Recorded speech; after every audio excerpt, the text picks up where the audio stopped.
Hello there, and welcome back to the Long Live Rock and Roll podcast with your host, me, Mr. Laz Michaelides, and on the screen opposite me, Mr. Felipe Amarim. How you doing, man? How you doing, Lars? How you doing, everyone? Hope you guys are having a good time. Everything Yeah, okay? yeah, man, all good. The summer never ends, isn't it? Well, you say that, but I'm looking at a rainy field out here, and it's all dark already, isn't it? Because we record in the evening. It's funny though, because we've had a couple of weeks off. We've both been on our own little holidays, Yeah. and when we were recording before, we'd kind of have like the end of summer into the autumnal sunshine coming through the window, but now it's just dark at It's six just, thirty. It's like yeah, it just changes like that in Britain, doesn't it? it's still not cold enough. Oh, No, this exactly. conversation is getting too British. We're talking about the weather. Next, we're going to be talking about train times and stuff like that. God, no. So let's talk about music. Excellent. As Felipe said, let's dive straight in. So we were talking things British at the start, but we're going to go a bit American here. We're going to talk about an American prog metal band called Dream Theater and their third album, which is called Awake.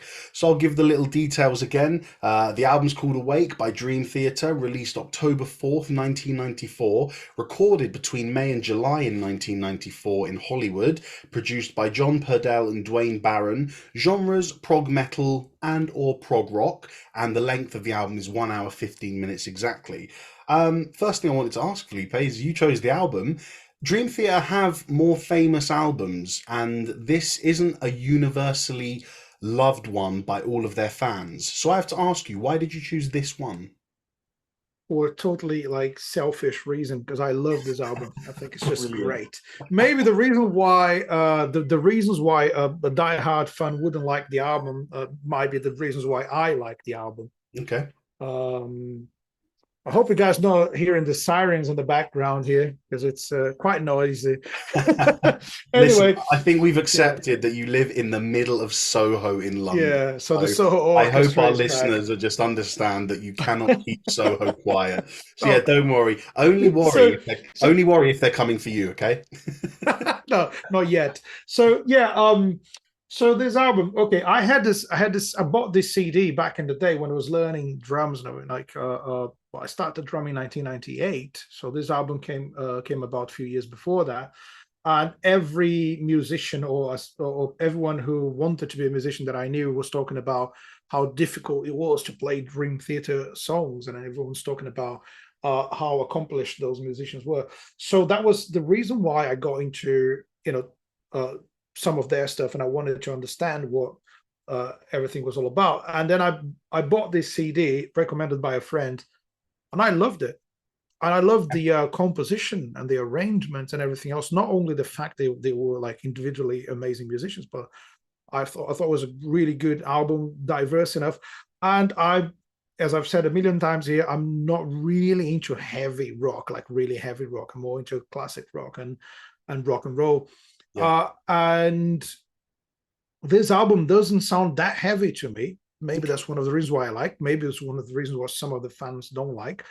And I think it's got such a range of different songs and interesting lyrics and different approaches to songwriting that I think it's a brilliant album just to listen start to finish. I think it's not what the label wanted at the time. So you got to realize that in 1994, you know, grunge was the thing. You know, everyone's listening to Nirvana and Pearl Jam and that kind of stuff, Yeah.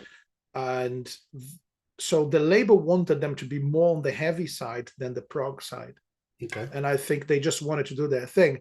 They had some clashes with the producer on Images and Words, the previous album, which is brilliant and probably an album that most people would choose for their podcast. I'm sorry, but they were not happy with some of the mixing decisions and some of the stuff that the producers did.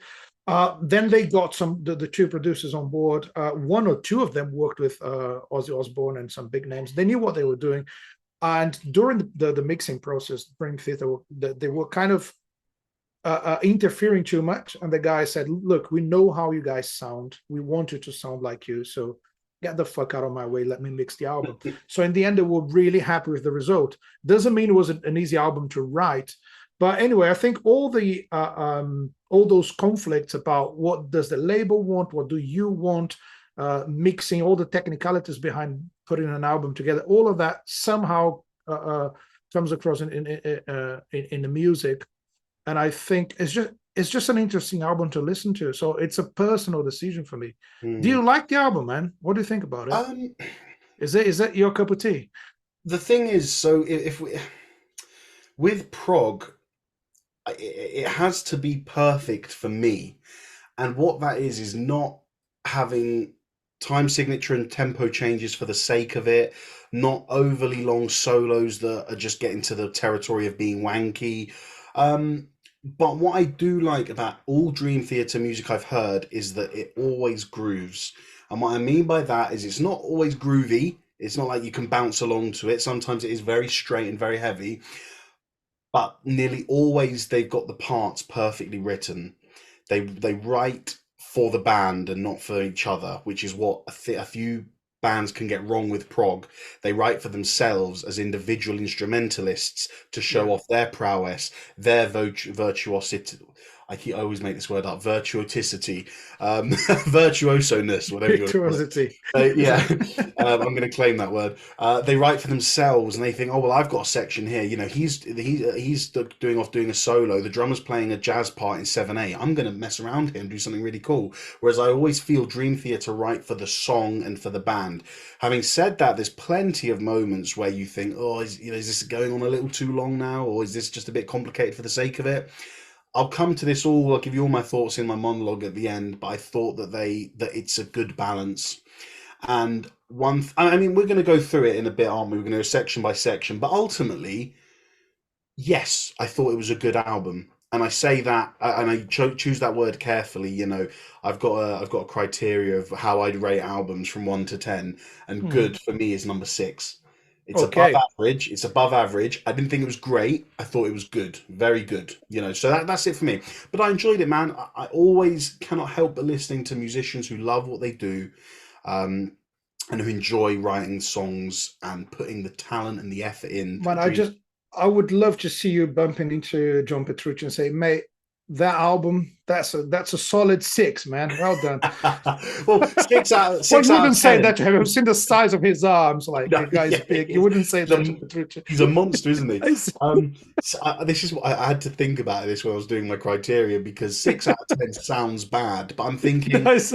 if 10 is perfect and 9 is outstanding and 8 is brilliant and 7 is great, then surely 6 has to be good. I just, you know me and my OCD and my lists and everything. You Um, mean it's not Pet Sounds, but it's still a great album. yeah, it's not pet sounds. Yeah. Uh, What did I have to ask you? How did your friends enjoy it in the 90s? well, what that's the thing. The girls didn't like it. My classmates didn't understand any of it at school. But all my that was a very specific kind of people who liked it amongst my friends. I don't think that's that actually represents the all of their audience, but maybe most of it. Male, young musicians or Musicians, people who yeah, play exactly. play like amateur musicians, people who play for fun, and they actually one of their members actually said that they are aware that a huge part of the audience is made of musicians. Yeah, So they know, and they sometimes write for those people, I believe. It's like we're yeah, going to play some complicated stuff that, we know we're capable of and people like. I yeah, think there's a bit of that. Every album they wrote has a bit of that. But the one thing, but listening to the album again now, that really resonated with me is the lyrics, and there's much more to this album than I thought it was. yeah. Just a couple of things before we start diving into all the artistic part of it. um I I suggest everyone has a look into the album cover, because it was designed by a guy called Larry Fremantle, and there's references to song titles and words and the album cover. So have a look at it. Like there's a mirror, Ah, there's a clock, there is 6 a.m. yeah, Right, there we go. Okay. Interesting. etc. etc. So have a look at that. It's really interesting. I don't know if every song is somehow present in that album cover, but I found some references. Super cool. um it's interesting that it was their third studio album, so they were already experienced as a band. And the third album, I think, is where, well, you release a first album, and if you succeed, people expect you to prove that you can repeat your formula on the second album, and I Mhm. think they were really good at that. And then when you get to the third album, it's usually when you say, well, shall I try something different to prove that we can do something different? Yeah. And then it usually flops, and it then just repeat the formula again on the fourth album. But I think they did a phenomenal job with that. Apparently, the label wasn't happy, although it was number 32 on the Billboard 200, so in America. So it's pretty cool. That's not bad Uh, for a popular music chart. they would only beat that number, that position on the charts in 2007. Wow. So that was their best chart position for a while. So it Mm. means it did well for that kind of music, right? Considering that the single is like 9 or 10 minutes long or something like that. And again, here's the thing I would say. I don't know if you would agree with me. The singles chosen for this album were "Lie," "Caught in a Web," and "Silent Man." Apart from Silent Man, I don't think they were the best choices. What would you have chosen? Difficult thing, but I would say um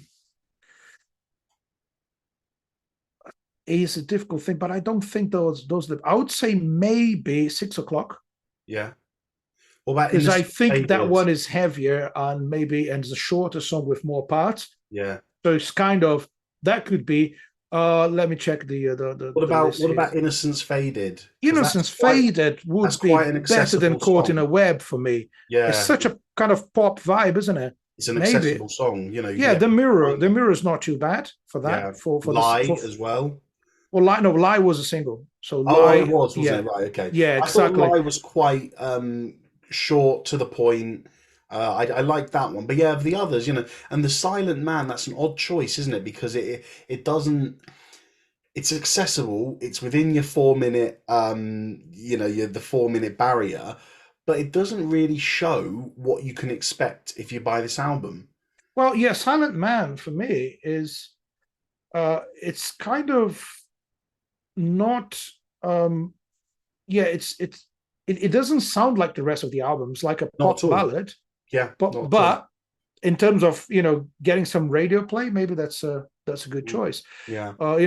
Rock radio. So because you can have Silent Man in a rock radio, in a heavy metal radio, as a heavy metal ballad, or you can have it even in a pop radio. So I think they could. That was for me. It makes sense to have that one as a single, but maybe not the other Yeah. ones.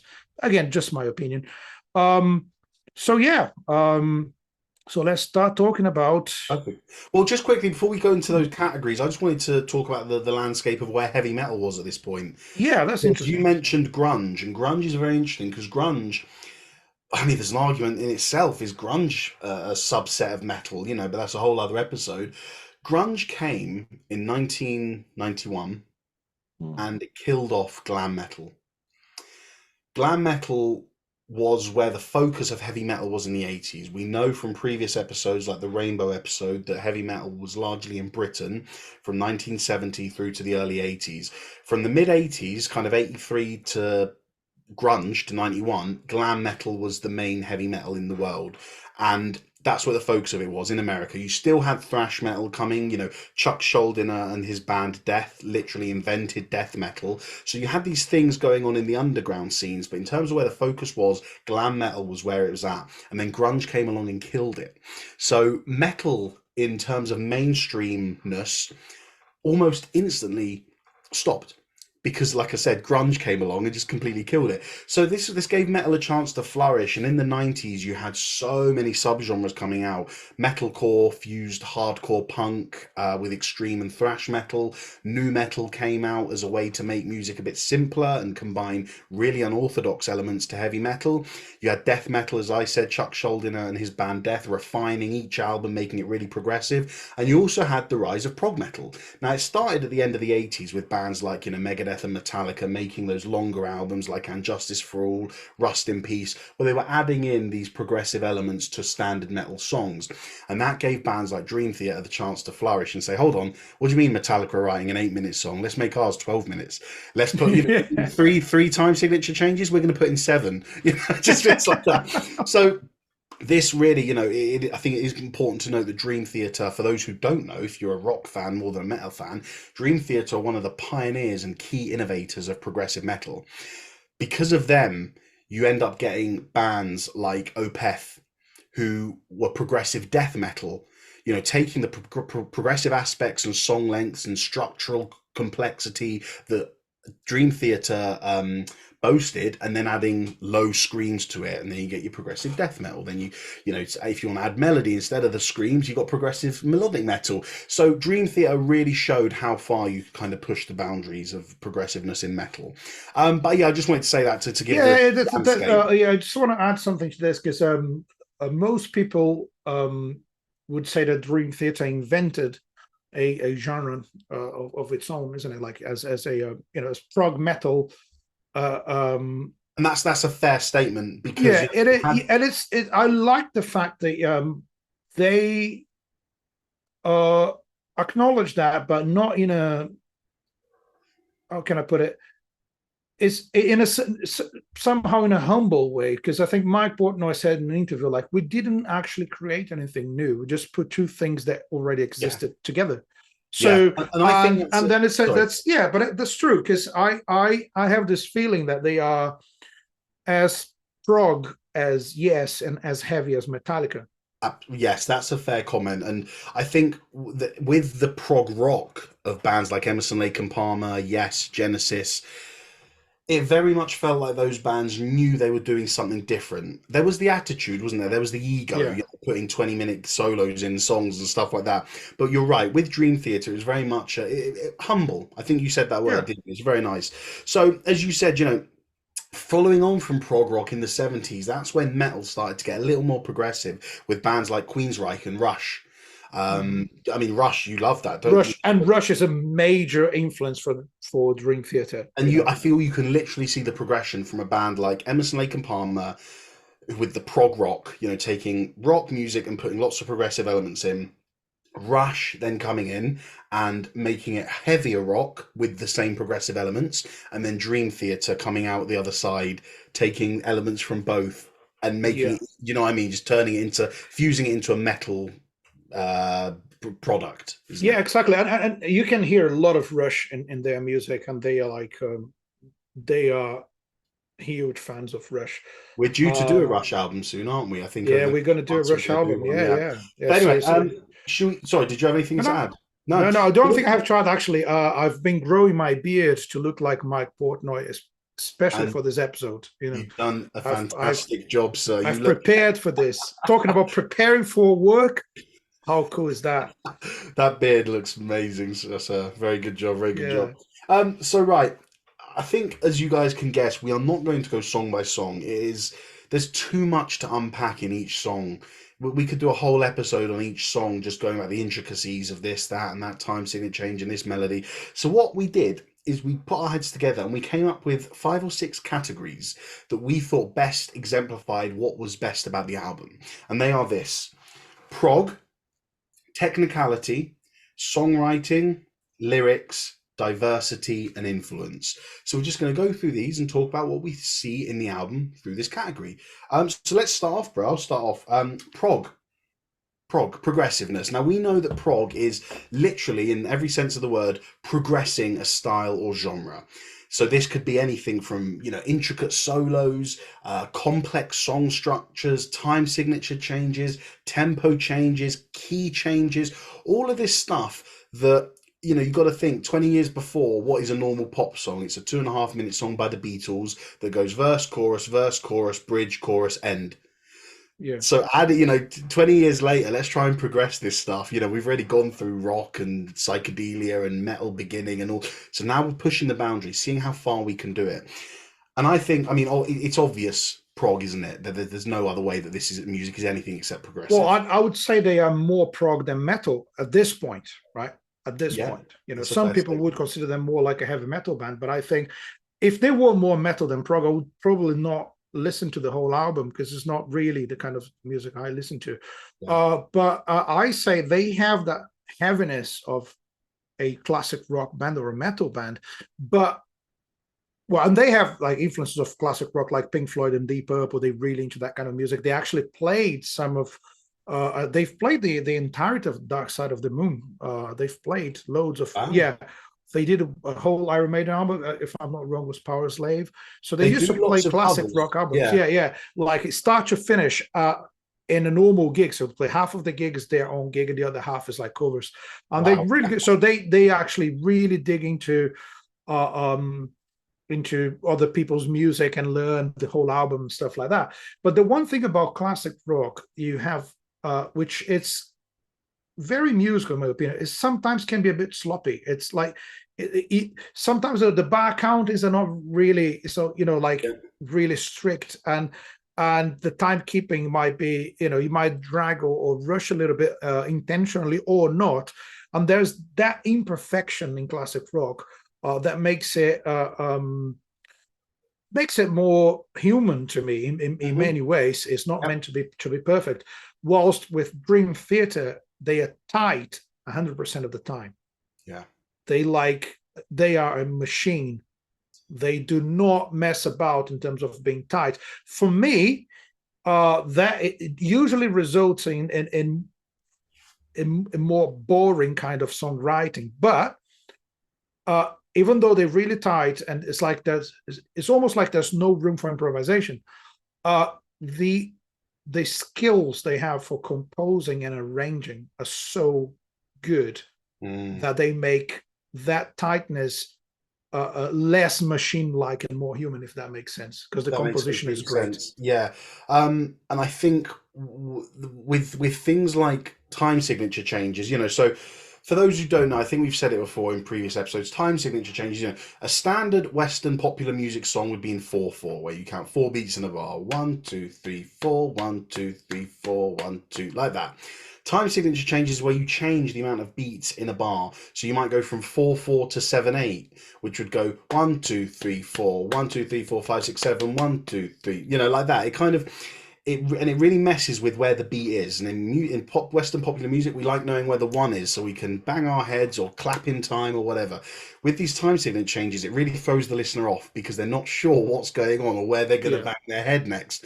And it's a very complex thing to do as a musician, and to be able to flow seamlessly from one time signature to another is a very progressive aspect and something that takes a lot of practice. And you can hear these time signature changes in songs like, I mean, I think I'd hazard a guess there's one in every song, but oh yeah, for the sure. place is most obvious is Erotomania, Voices, and Scarred.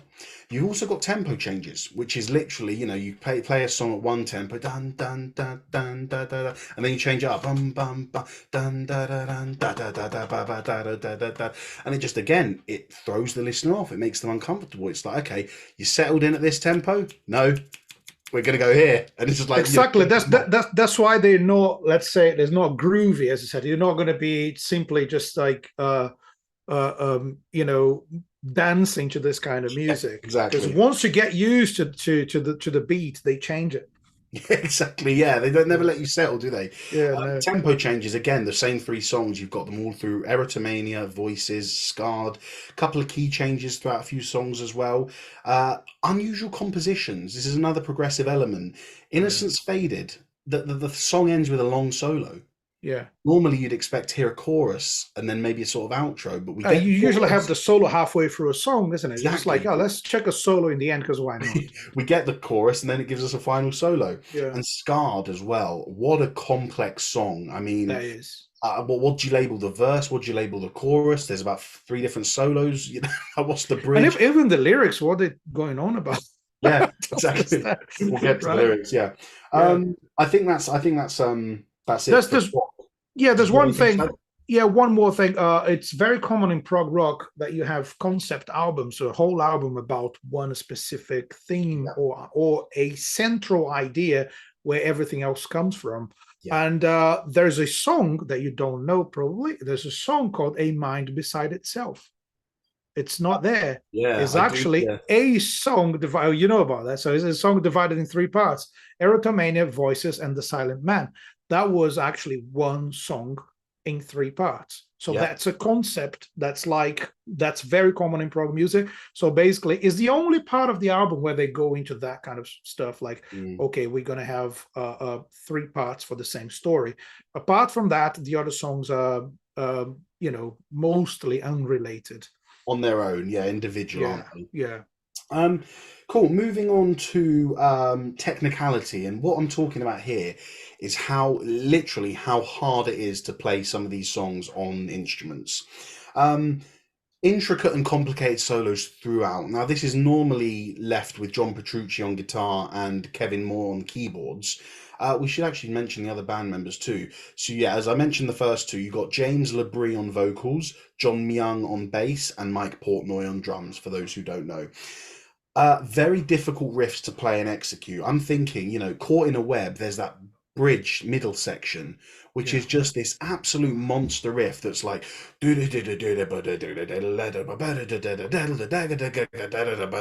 and it's just locked in perfectly, isn't it?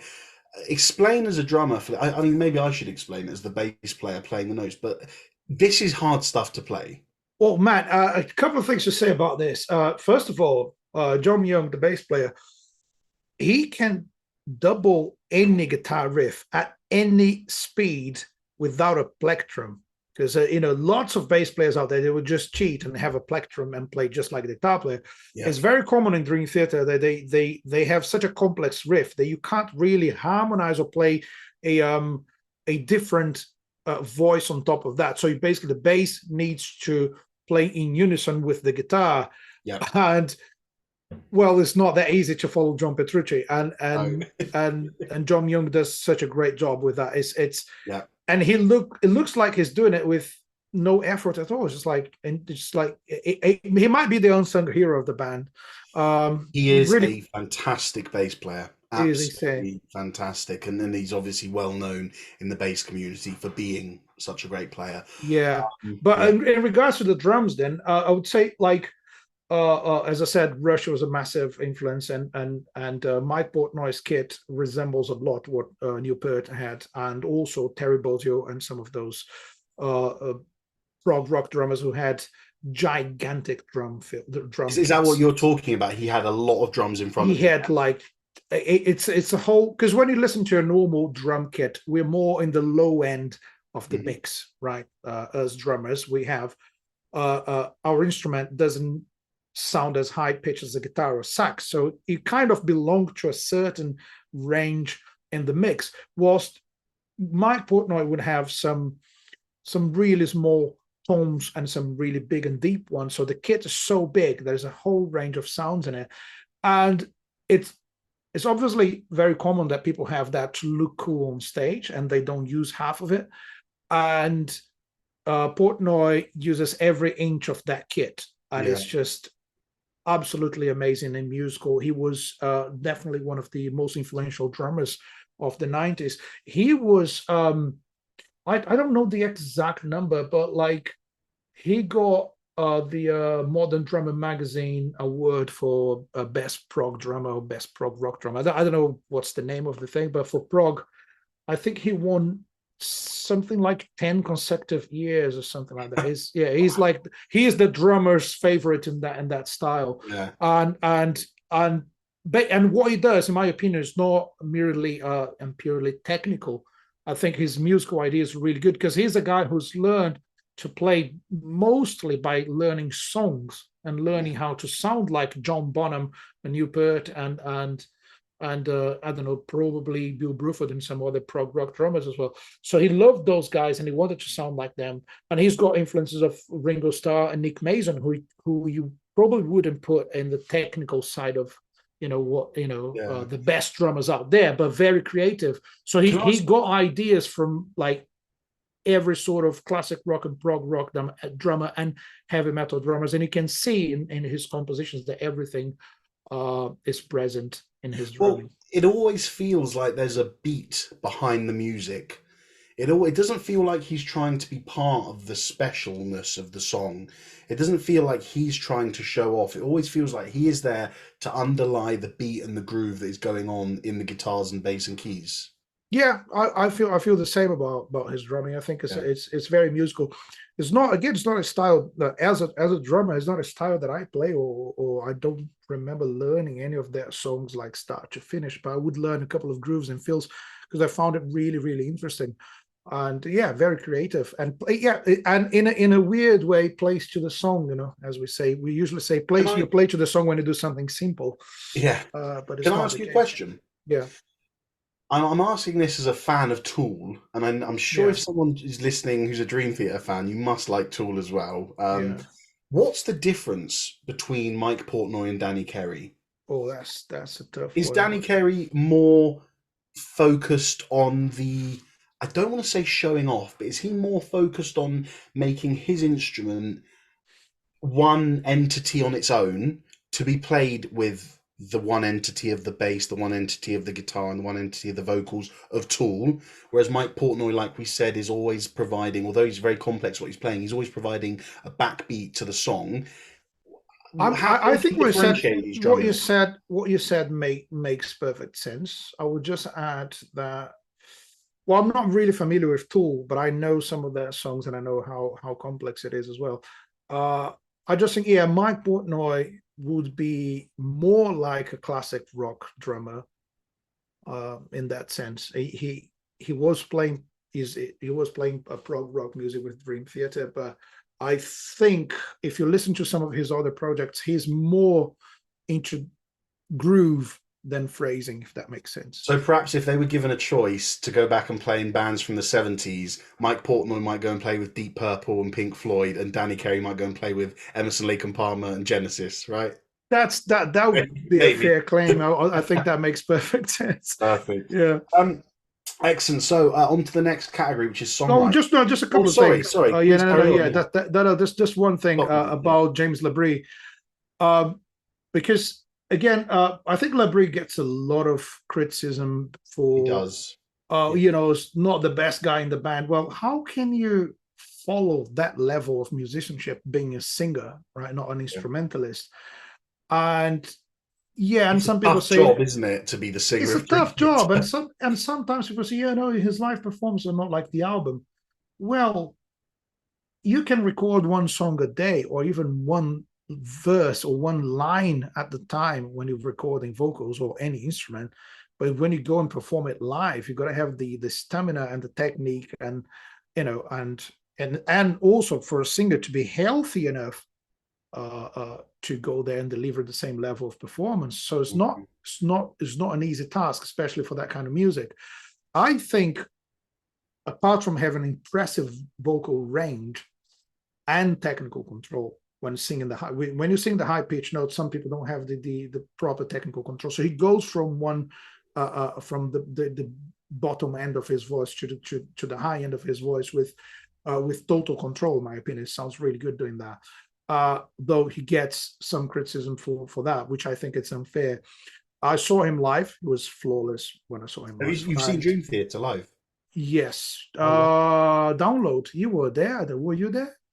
They've played that download the year we Yes. went to. Probably were not watching this gig because they had like loads of things going on. I think I remember that. I think I saw Yeah, another they've band played whilst Pull you were Me seeing Under. I Dream remember Theater. Yeah. that. Yeah, so basically, one thing is I noticed when he plays live, he doesn't simplify melodies to make it easier for him to sing live. He just goes for it. So I Brilliant. think there's a good balance between technique and feeling, and he can sing ballads with emotion and expression as well. He's not. Brilliant. I think he's really good. I think he deserves even more credit, my Good. opinion. Yeah, well, I'm going to talk about him a bit later as well. So on to the songwriting.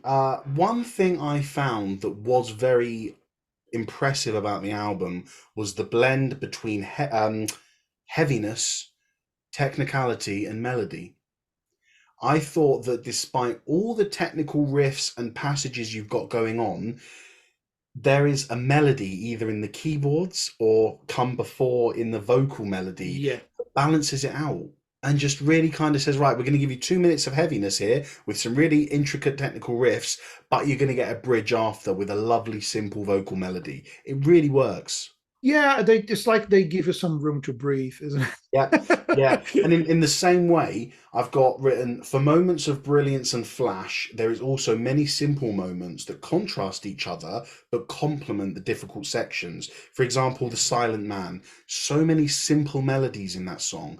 And I think it's a yeah, fantastic place to put that song in the album because you've had a litany of 5.5 minute heavy metal, prog metal bangers filled with technical riffs, crazy solos, and everything, and then they ease it off with The Silent Man and they give you exactly a little halfway bit of a through the break. album. Yeah, exactly. Perfect timing for that song, as I would say. Yeah. Yeah, Um, true. and so just a few of this, a few of these songwriting brilliance throughout. 6 a.m. I thought the drumming was so powerful in it. The start of that song, the drums just come in and really set the tone for how heavy the album's going to be. Yeah. So that yeah, that first song, 6 o'clock, isn't it? So how's Yeah, it called? six. Yeah. Oh, what do I call it? 6 a.m. Yeah, 6 o'clock. Yeah, I think 6 o'clock. Anyway, am I But in wrong? in in It the in just the says song, 600, right? So but it doesn't say. in the song, the voice goes 6 a.m. on a Christmas morning, doesn't it? Yes, exactly, exactly. Or 6 o'clock on a Christmas morning, I guess. I don't know. Yeah, But yeah, it's I think that song's got the interesting mix of being groovy and heavy at the same time. That it's is a thing. jazzy, isn't it? It has It jazzy is, it as is, well. and it's the first groove is really funky. It starts with a kind of Rush-esque kind of drum fill Yeah. from high to low, long drum fill into a really funky groove, which is not very common for that kind of band. Mm. And the vocals are quite aggressive. It's a really interesting way of starting an album, showing that amount of power and distortion with the vocals. I really liked it. It makes a statement, doesn't it? It does. What I did also like on the album was the amount of soft songs because I Yeah, think that with an album like this, and you've got to remember it's an hour and 15 minutes long. That's a long album. yeah. If you just had an hour and 15 minutes of this heaviness with the technicality, I think it's easy to lose a listener or Oh to yeah. have someone go, I got to take a break. Like, this is just a bit too much. But they kept putting songs in that matched the quality of the other songs in terms of actual quality of song, but not necessarily the technicality. Innocence Faded, softer in feeling, but still a heavy sound. Acoustic guitars, less technicality, more emotion, much more accessible and poppy. Agreeable and pleasant music and melodies with harmonies in the vocals. We didn't get this before. And it makes a No, lovely change, but the song doesn't feel out of place, does it? no, it doesn't. And I think when you listen to Innocence Faded and Caught in a Web, uh, they have really catchy choruses. They could be pop music. Just if you Yeah. isolate the chorus and you have different instrumentation, that could be they could be great choruses for any pop band out there.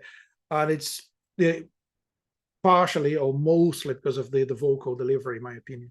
But Dream You know. Theater have used their quality of composition and songwriting to say we've got two pop choruses here, but we're going to make this one sound heavy and technical, and we're going to make Yeah. this one sound soft and accessible. Brilliant, isn't it? Why not, isn't it?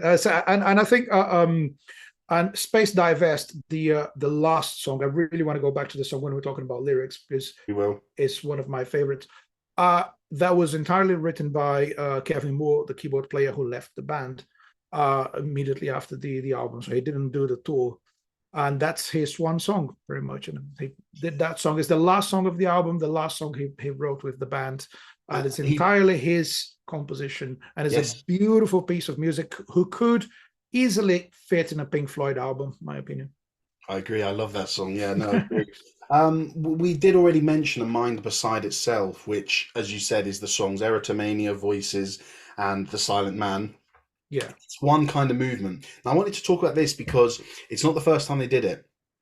They did it on their first album. They had a song which was had one title and then they split it into four parts. And what this reminds me of is maybe I could have left this for the diversity part, but classical music. Because we have what we call in classical music a sonata form, where you have three pieces of music that come under the one piece. I'm making this up, but let's say Mozart's 30th Symphony. Let's say it was in sonata form. He'd have an A section, a B section, and a C section. Or it would be an A section, a B section, and then the C section would be coming back with themes from A, but in a completely different scenario. Yeah. And I love that they've done this here. It's like the songs don't sound the same at all. Well, But Erotomania has the melody of Silent Man played as a guitar solo. my exact point. They've Yeah. taken the themes from one and stuck it in the other in a different way. And I think this is just great songwriting from Dream Theater because you It see, is.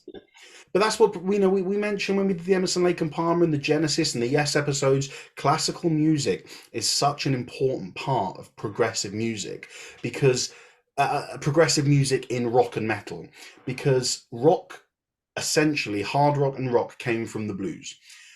Metal, when you take metal started establishing itself when you started taking the blues out of the music. You know, Yeah. when Black Sabbath omitted blue chords and blue notes, that's when we found that, oh, holy shit, we got metal now. Yeah. But it still came from the blues in Europe. In Europe, And in you still have the swing of the blues. When you listen to Sabbath some, and Deep Purple, mainly yes, they swing like a blues band. the early metal there was Yeah. still the swing, but the notes they used removed the blues from it. Yeah. Whereas in Europe, in places like Germany, they have a classical background. So countries like America and England have the bluesy background, and that's why, like what we said, that the music, rock music, inherently came from the blues. Whereas in Europe, they had the classical background. They kind of they weren't happy with the blues coming in. But I just say this because I'm saying that in America and the UK, classical music as part of rock music wasn't a big thing, which Yeah. is why it was so big when the prog rock bands of the 70s came along. And you're getting this influence here as well, aren't you? You're getting Dream Theater saying, "Listen, we know Emerson, Lake and Palmer, Genesis. Yes, we know, we know what you did for prog. We're going to do the same here. Let's stick in classical notes, classical solos, play it play it as perfectly as a classical piece of music, and also Exactly. we're just going to mess around a bit. We're going to have one song. We're going to give it three parts, just like a classical piece of music, like a symphony or a sonata or something." Yeah, that was exactly that, and that's really unique when you think about it. Until a heavy band doing that kind of stuff in 1994, Yeah. and I think the interesting thing about Erotomania is they all had that's the one song where everyone had their ideas somehow fit into the song, Yeah. and it's maybe the only song in the album that you can actually notice they're just piecing things together instead of they didn't Yes. write as one piece. They Yeah. had to put some parts together, make sure they worked. And one of I don't know which bit of the song was originally part of Paul Meander, that was their first Ah. single, and the first hit actually. And so it's there. They didn't use like a few years earlier, and they're just like, oh, let's put in this song. Lie was initially part of the Mirror, and Yeah. it was just one small bit of the song, and Labrie said no, there's enough there for it to be a song on Yeah. itself. So he convinced them to write the whole thing. And just one more thing I want to say about the songwriting in the album. Actually, I have a question for you. But one of the things is the arguments they had during the composition. Apparently, Mike Portnoy said something about, if there is if no one was maybe at some point people wouldn't agree with on like what's the third note on bar 64, Oh, is it yeah. C or C sharp? They would go on and on. Yeah, I read That that. was the result of a lack of leadership in a certain way, because most bands have a boss, Yeah. like Steve Harris in Iron Maiden, right? Or like John Lennon initially with the Beatles, and then Paul McCartney. So with Dream Theater, everyone has their say about everything. So that took some time for them to get into an agreement for some of the songs. Yeah. Now, here's the thing. That's the first album where they used the 7-string guitar. And I want to ask you, how do you think that affects songwriting when you have a 7-string guitar as opposed to a 6-string guitar? Well, I can only speak as a metal fan, player, musician, whatever. It opens up a range of possibilities because if you've got a guitar, and you're playing in standard tuning, actually, I've got one here. I won't play it, but if you've got you got your chords, okay, you got your Yeah. F, G, A, B, C, and you can generally, for listeners, listening, I've just picked up a guitar. You can generally get the lowest you can get is within this kind of range here, the last few notes. And if you want to make a heavy riff, you're kind of limited. If you want to have a heavy riff that sounds like it's low and you're using the lower tones of the guitar, you're limited to about 5 or 6 notes. Once you start getting up here, you start moving to the next string up. And so naturally, obviously, the note gets higher.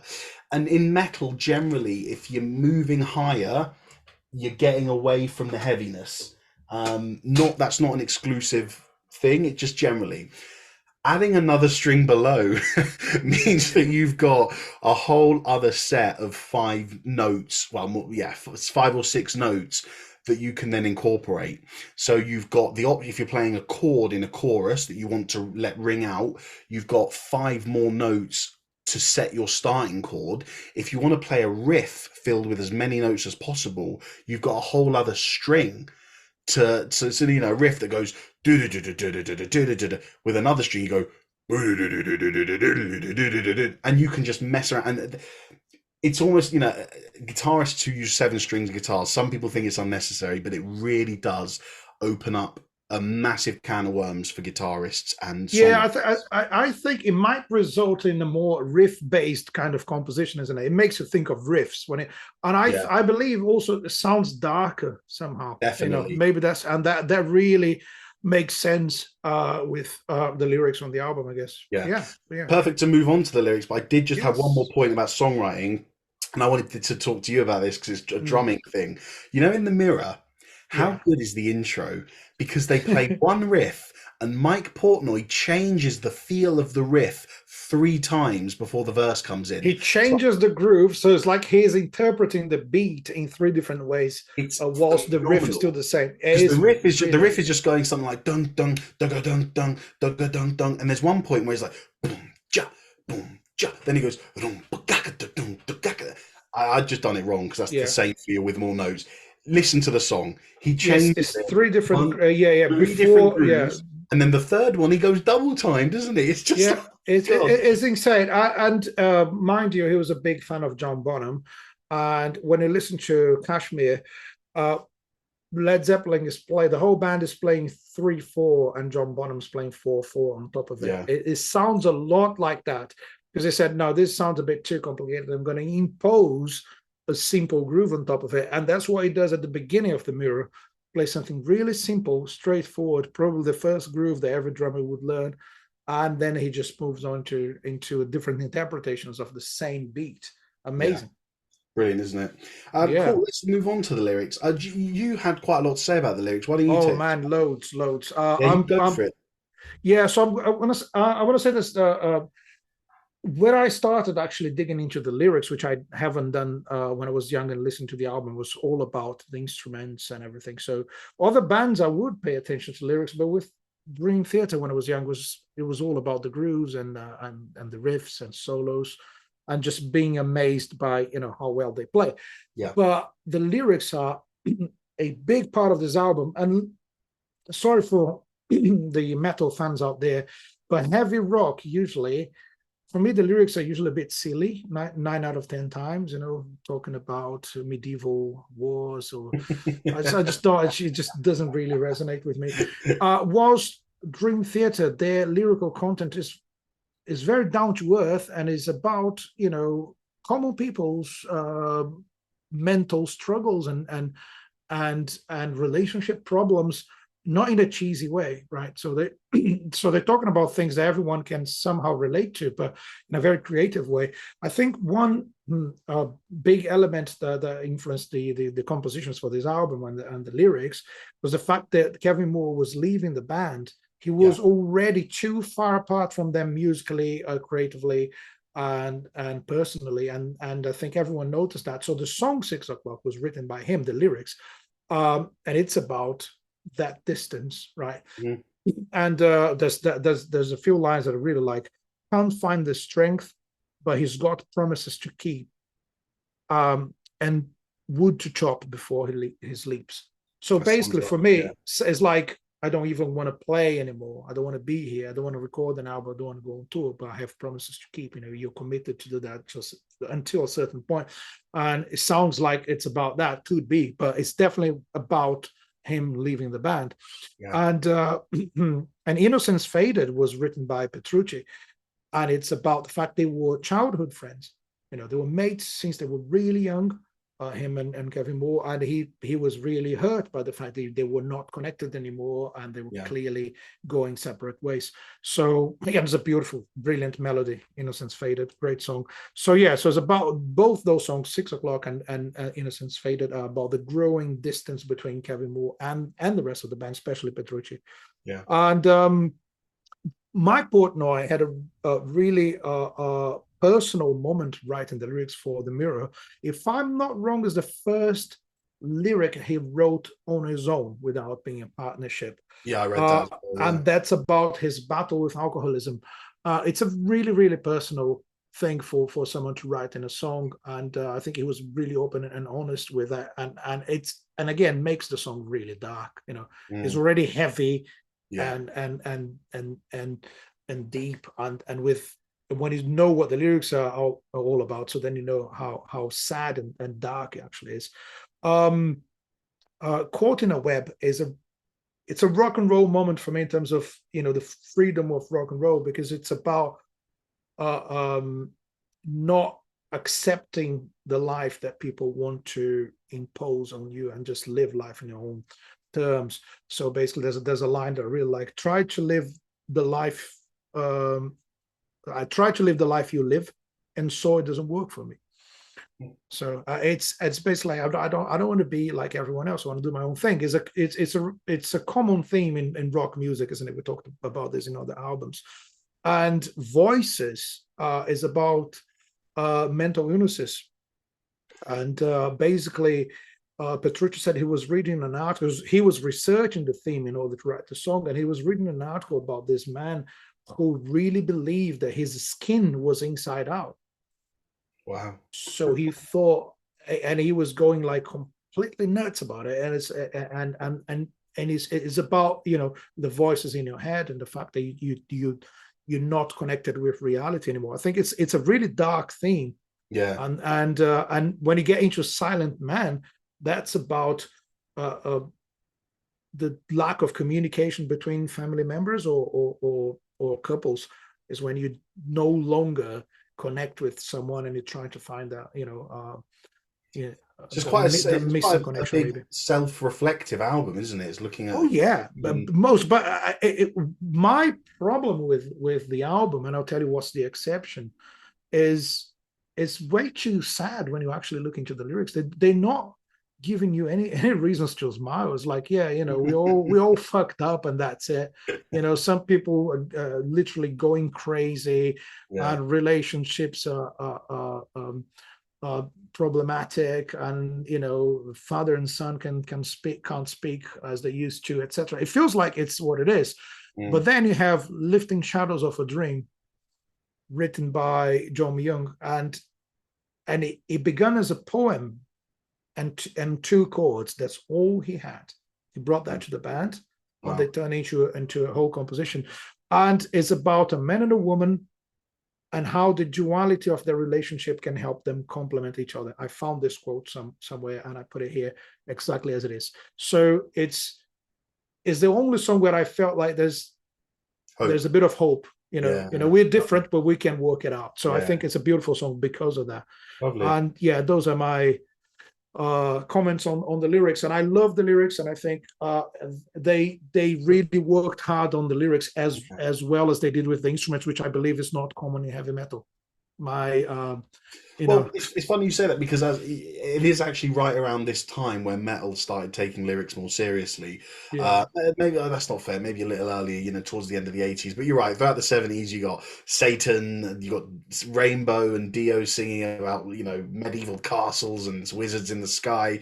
And then from the 80s, kind of mid 80s onwards, they started talking a bit more seriously, and then.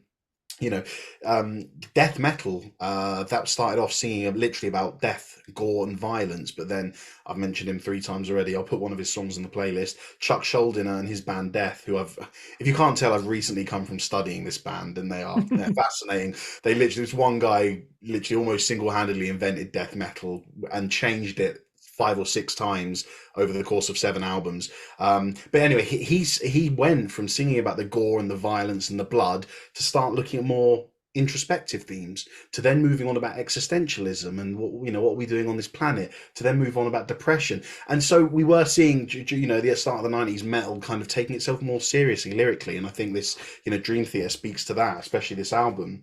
But yeah, great points about the lyrics, man. They're very good, although dark and a bit depressing. They are great lyrics, I have to say. Yeah. To sort of do the final category, we're talking about diversity and influence. So diversity, all I wanted to do here was just point the finger towards some other styles of music we heard, and we've kind of done it already, but I'll just list the ones I got. 6 o'clock, you got a few jazz influences, and also the intro is kind of funky, isn't it? Really reminded me Yeah. of Deep Purple, Yeah. just that funky heavy rock thing. Classical music in the keyboard, guitars and bass. And what I'm talking about here is, as you said earlier, there's no jamming. They're not jamming on a kind of bluesy riff. It is all perfectly in place, just like classical music. Richie Blackmore did it with Deep Purple and Rainbow. I mean, Deep Purple was kind of jammy in places, but especially with Rainbow, Richie Blackmore, all of his solos were just beautifully classical. No, not many blue notes. Just stick. Okay, I'm going to stick to this scale, and then I'm going to go here. It's very organized classical music, and I think you get that throughout the album here. And yeah, the chorus of The Mirror I thought was quite groovy, which was quite different to the rest of the choruses. Um, and then move on to the final point, influence. And the only thing I wanted to do with this category was just stress to listeners and viewers who don't know the impact Dream Theater have had on music, and more specifically metal. Dream Theater essentially inspired a whole generation of metal musicians. Now there are other bands to put in as well, Megadeth and their 1990 album Rust in Peace.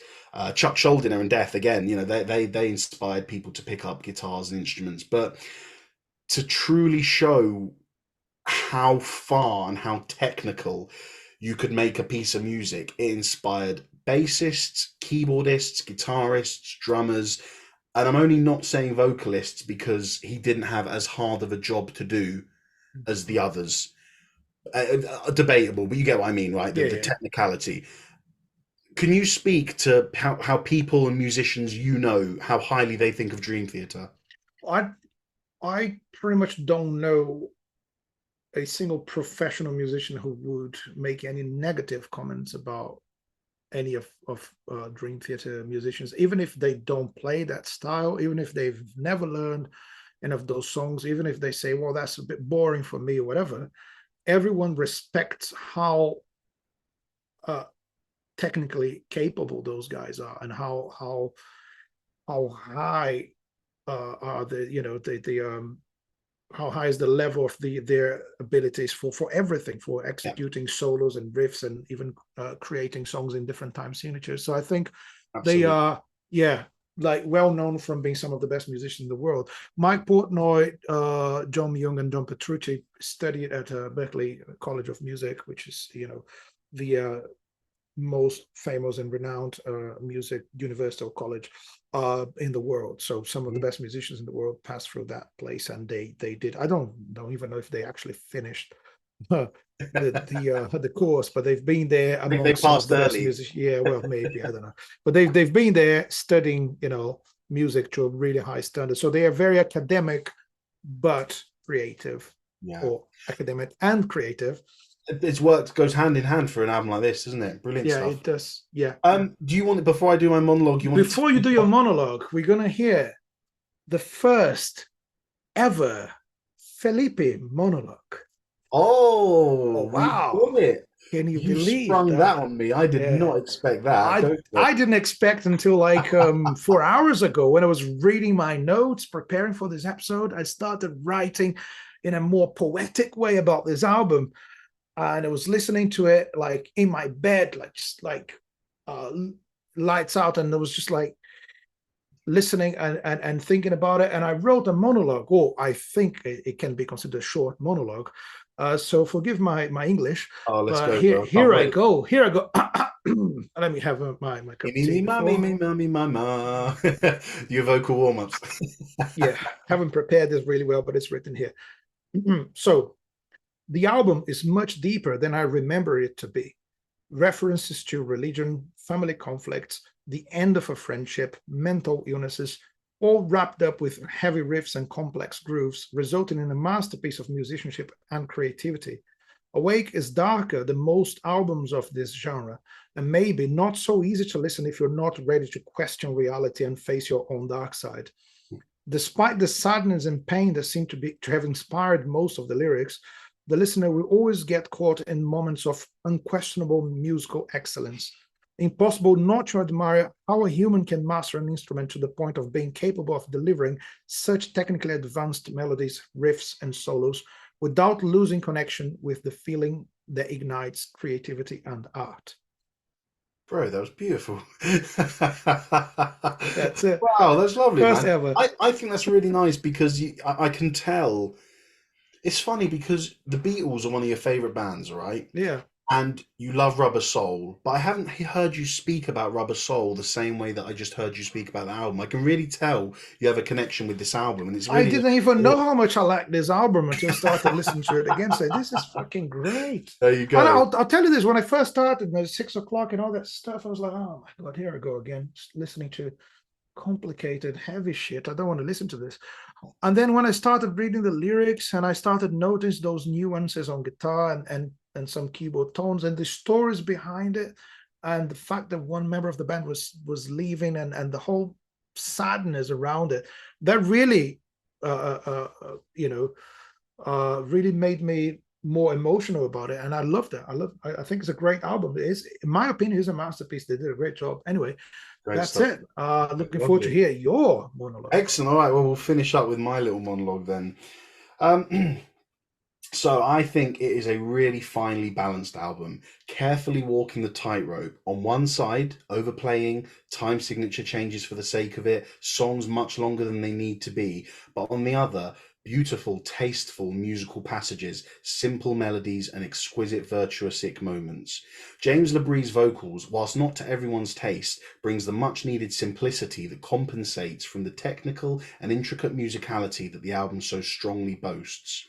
Musically, it is, like most Dream Theater albums, performed and executed flawlessly, not a note out of place or where it shouldn't be. The solos from Petrucci are so inspirational that they would make anyone want to pick up a guitar. Moore's keyboard playing, whether virtuosically matching a Petrucci passage or embellishing moments with atmospheric sounds and effects, creates the atmosphere around each song that really needs to be there to keep the listener interested. Myung and Portnoy are the dream team of rhythm sections. When we have so many moments of brilliance and flashiness from LeBrie, Petrucci, or Moore, you need that rhythm section to just sit back and hold down the groove / riff. The best compliment I can give them is that sometimes I forgot they were there. And I mean that in a good way. You know, the best thing a rhythm section can do is keep the groove so tight that you forget you're listening to a band. And as already mentioned, LeBrie's excellent vocal performance ties it all together and brings balance to the force that is Dream Theater, cementing their place in prog metal history as key pioneers and innovators, beginning to demonstrate how far you could take metal music and progress it. I didn't actually, that your clap didn't come through, so the listeners might not have heard that either. But yeah, thanks. They are a great couple of monologues, man, isn't it? We've smashed this. Yeah, we should make a career out of this. What do you guys do? Are we write monologues about albums? Because reveals are not good enough. Yeah, there we go. But no, man, I mean, I feel like even just talking through it with you has made me enjoy it a little more looking back on it because the circumstances that are occurring in people's day-to-day lives whilst an album is being written and recorded does matter. And I think it was great, you know, the tension between Moore and the rest of the band, it didn't show on the album.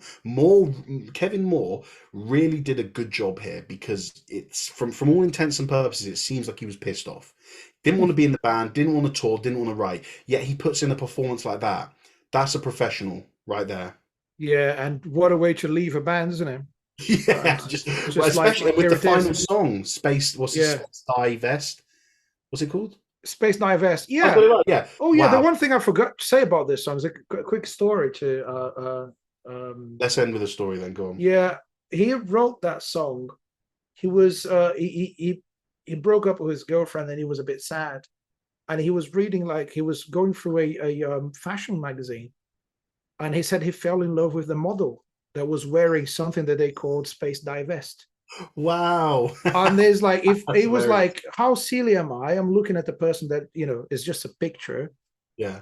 And the song is about that, the feeling of him getting completely lost in a feeling of, like, he was searching for something that he couldn't have, because it was just his way of Hoping. avoiding thinking about the end of his relationship. And that's Right, I it. see. Yeah. Beautiful song, beautiful way of Fantastic. ending an album, isn't it? One of my favorite songs. I thought it was a fantastically written piece. Go on then. Literally, final thing to finish off. What's your favorite song? Mm. Lifting Shadows of a Dream Okay. Yeah. is my favorite. Yeah, that's a lovely one, that one. I think I'd go for Space Divest. Really enjoyed it. I thought it was the cherry on top. It's kind of like Yeah. you've got an album with lots of variety, even soft songs, acoustic songs, a ballad, heaviness, really long songs, and then they top it off with another piece of music that doesn't fit musically with the rest of the album, but as a concept at the end of the album just does a fantastic job. Yeah, and it's very different from the rest of the album, and it's I Yes. think it's kind of But unpredictable, not isn't out it? of place. Yeah, it's Different, but really, not really out of place, isn't it? yeah. Fantastic. Anyway, well, guys, thank you for joining us for another episode of the Long Live Rock and Roll podcast. We hope you've enjoyed this one. Is this the first metal one we've done? Oh no, we did Metallica, didn't we? And We we've did done Black Sabbath Metallica, as well. yeah. We got to do Um, some Iron Maiden in the future, haven't oh, we? for We sure, for have to. sure. And Yeah, we already said, what did we say? Rush as well. We're going to do over the yeah, next few months as well. So yeah, yeah. And I if you think like, now I can get rid of my Portnoy beard, are isn't you, are it? you The really going to get absolute rid of it now? no, Or are no. you going to keep Yeah, it? yeah. No, no, I'm keeping it. Oh, good, good, good. No, I like it. I think it suits you. Um, but yeah, so if you like your metal, stay tuned. We do our classic rock, we do our rock and roll, we do some pop, even the 70s and 80s. But we're here for everything, and we don't want you to just pop along for one episode. If you're a Dream Theater fan and you've seen this episode and you've come to have a listen, stay. Go check out the episodes before and the episode after. What we want to do is we want to remind people of all the albums throughout rock and roll, in quotation marks, rock and roll's history that have had their place and deserve to be remembered and spoken about in the years to come. And that's what we're here to do, to try and remind you that these albums exist. And if you know they exist, come and listen to our opinions on it anyway. Why not? Guys, thank you very much for joining us. Take care, and we'll see you next time. Thanks a lot for joining us. Keep on rocking, everyone. As usual, take care and long live rock and roll.